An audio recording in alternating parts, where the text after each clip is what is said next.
Hey guys, hope you guys are having a fantastic day. I am back with another amazing video for you guys, and this is my year in review of the original iPad mini. Let's get started.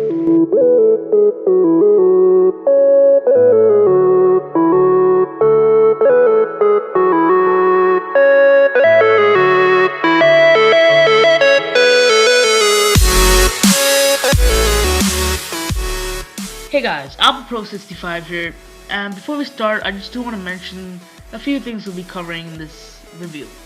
First of all, how it held up, the software experience, camera quality, actually using it, the connectivity, media, screen, and overall uses for the iPad mini. So let's start off with how it held up. Other than a few dings and scuffs and scratches, it held up pretty well.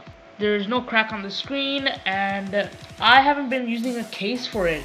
I've just been using the smart case that only covers the screen a bit, but not the back. The back looks perfectly fine except for that ding, and there's some scuffs along the edges, but other than that, it looks perfectly good. You can't even tell this has been dropped at least 5 or 6 times by accident. As for what you get in the box, it's pretty basic. You get the iPad itself, some useless pieces of paper that you won't read, the lightning connector, and the wall adapter. Now there are no Apple earbuds here, which kinda sucks, but you know, that's unfortunately the way they went. Now another thing to consider is that the wall adapter is a 5-watt wall adapter, which is used in the iPhone, not a 12-watt one, which is used in the bigger iPads. That's another thing to keep in mind. Now, moving on to software, this needs a lot of work. iOS 9 on this thing is, let me tell you how slow it is. It's slower than my old laptop. And my old laptop was slow, and this is slower, which just makes it worse. Software is the worst part about this iPad. Everything is slow, from launching apps to the Wi-Fi bar loading. That's connectivity, but still, it's so slow. Like, look at the spotlight search. It's just disgusting. And Siri takes at least 5 to 10 seconds to load. So by the time it loads, you already forgot your question. iOS 9 is not optimized for this iPad. They should have just kept it at iOS 8 or 7. iOS 8 runs way smoother than iOS, whatever it is, 9. And FYI, I am using iOS 9.2.1 beta 2 right now. And still, if I went back to 9.2, I wouldn't notice a difference at all. It's just that slow.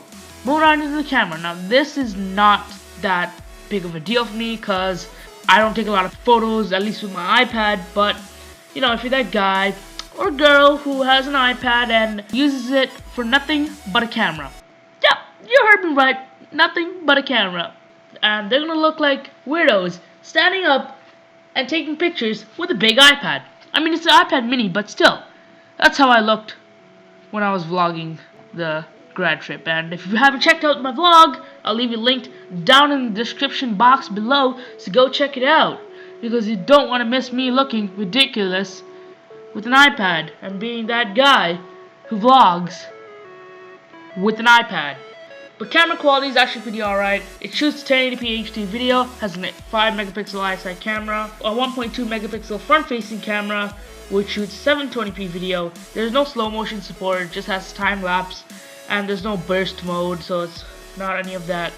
But photos, they look alright, they look a bit grainy. Video looks fine to me. I used this for vlogging, looked perfectly good. And here's a test of the front facing camera. Hey guys, so this is what the sound and video look like on the front facing camera of the iPad mini. As you can see, not too bad. As I move around here, the exposure, you know, changes a bit.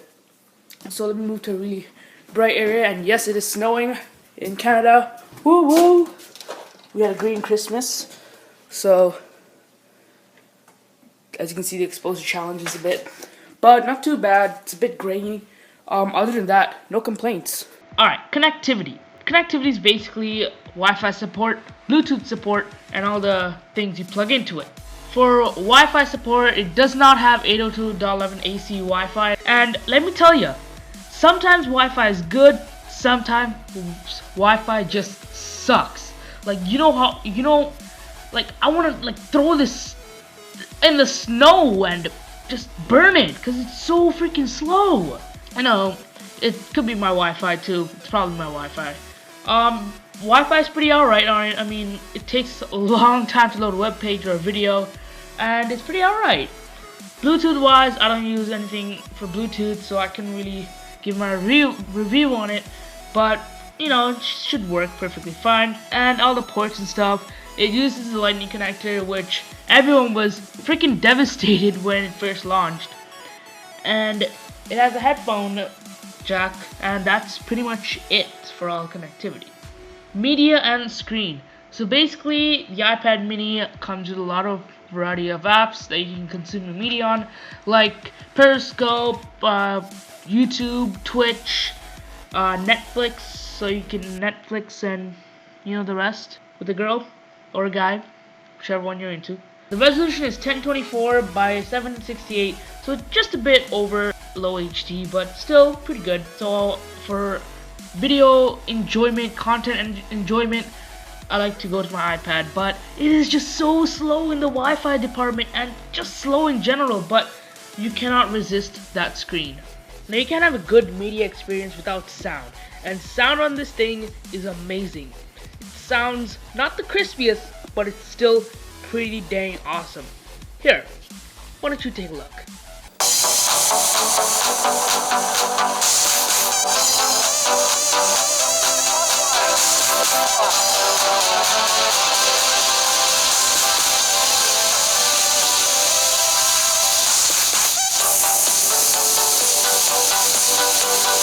Now, overall uses of the iPad mini. I just can't. I can't use this thing. It's so slow. Opening and closing apps just feels so slow. The Wi-Fi seems so slow. Siri looks so slow. Using social media is slow. Basically everything is slow on this device. I would even go for the Kindle Fire HD, which goes for $50. I bet that thing is faster than this. I know I'm an Apple fanboy, but I'm sorry Apple. This piece of junk sucks. I mean, it was good at the time, but it sucks right now. And that's my review of it. Not a pretty nice one, but still, a review is what you should get out there. And basically, you just cannot use this thing. It is just so slow. But you know, for content lovers out there, you can watch Netflix, YouTube, all those things. They'll work perfectly fine.